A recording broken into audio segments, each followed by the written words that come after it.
लातूर शहरातील चौथा doctor CBI चौकशीच्या फेऱ्यात आता अडकल्याचं पाहायला मिळतंय। सीबीआयच्या पथकाकडनं बालरोग तज्ज्ञ डॉक्टरची चौकशी सुरू आहे। लातूर शहरातील दयानंद गेट परिसरातल्या एका नामांकित खासगी बालरोग तज्ज्ञ डॉक्टरची चौकशी आता केली जातेय। पुन्हा सीबीआयच्या पथकाकडनं हॉस्पिटलमध्ये छापेमारी देखील करण्यात आलेली आहे। डॉक्टरांनी स्वतःच्या मुलासाठी पेपर विकत घेतल्याचा सीबीआयला संशय आहे। आता शहरातील चौथा डॉक्टर सीबीआय चौकशीच्या फेऱ्यात आहे।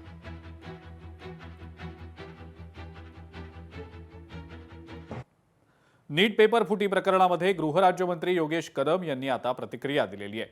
नीट पेपर फुटी प्रकरणात अत्यंत गांभीर्याने दखल घेतली गेली असून या प्रकरणी दोषी असणाऱ्या सर्वांवर 101% कडक कारवाई होणार असल्याचं गृहराज्यमंत्री म्हणतात।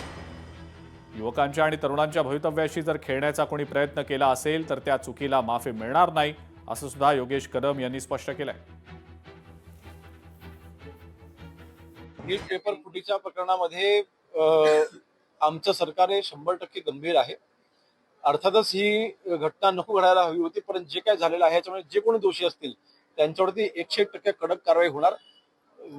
आपल्या तरुणांच्या भवितव्याशी जर का कोणी खेळायचा प्रयत्न केला असेल तर ह्या चुकीला माफी अजिबात नाही।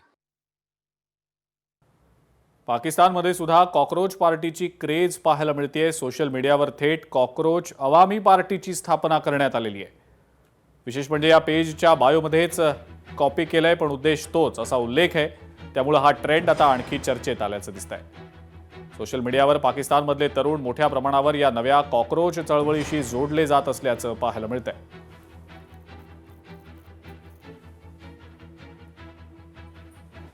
कॉकरोच जनता पार्टी संदर्भात आता गृहराज्यमंत्री योगेश कदम यांनी सुद्धा प्रतिक्रिया दिलेली आहे। सोशल मीडियामधनं पक्ष उभा करणं काही सोपं नाही। कोणत्याही हेतूनं देशातले तरुण जर मोठ्या प्रमाणावर एकत्र येत असतील, चर्चा करत असतील तर ती लोकशाहीसाठी सकारात्मक बाब असल्याचं योगेश कदम म्हणतात। आज ठीक आहे, कदाचित ते कुठल्या हेतूने त्यांनी चालू केलेलं आहे, कुठल्या हेतूने ते जनतेपर्यंत पोहोचतायत, मला वाटतं ह्या सगळ्या गोष्टी या बघाव्या लागतील।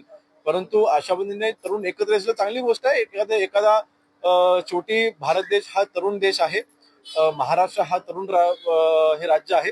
तरुणांचे विचार हे ऐकून घेतलेच पाहिजेत, त्याबद्दल दुमतच नाही। मी स्वतःच तरुण मंत्री आहे, तरुणांचे विचार ऐकूनच आम्ही त्यांना मदत करायचा प्रयत्न करतोय। नक्कीच तर त्यांनी कुठला पुढाकार घेतला त्यांचं अभिनंदन आहे, परंतु पार्टी चालू करणं इतकं सोपं नसतं। विधान परिषद निवडणुकीवरनं रस्सीखेच महायुतीमध्ये सुरूच असल्याचं आता सूत्रांकडनं समजतंय।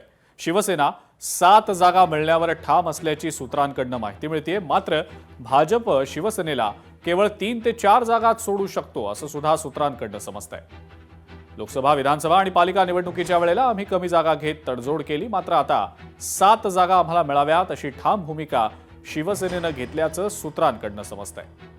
शिवसेनेनं आता घेतलेली ही भूमिका महायुतीतले जे इतर 2 पक्ष आहेत म्हणजे भाजप आणि राष्ट्रवादी काँग्रेस या 2 पक्षांना ही भूमिका रुचणार का हे पाहणं महत्त्वाचं असेल। भाजप स्वतः 11 ते 12 जागांवर ही निवडणूक लढणार असल्याचं सूत्रांकडनं समजलेलं होतं आणि त्यामुळेच आता महायुतीचा विधान परिषद निवडणुकीसाठीचा जागा वाटपाचा फॉर्म्युला नेमका काय असणार आहे याबद्दलची उत्सुकता आणखी ताणली गेलेली आहे।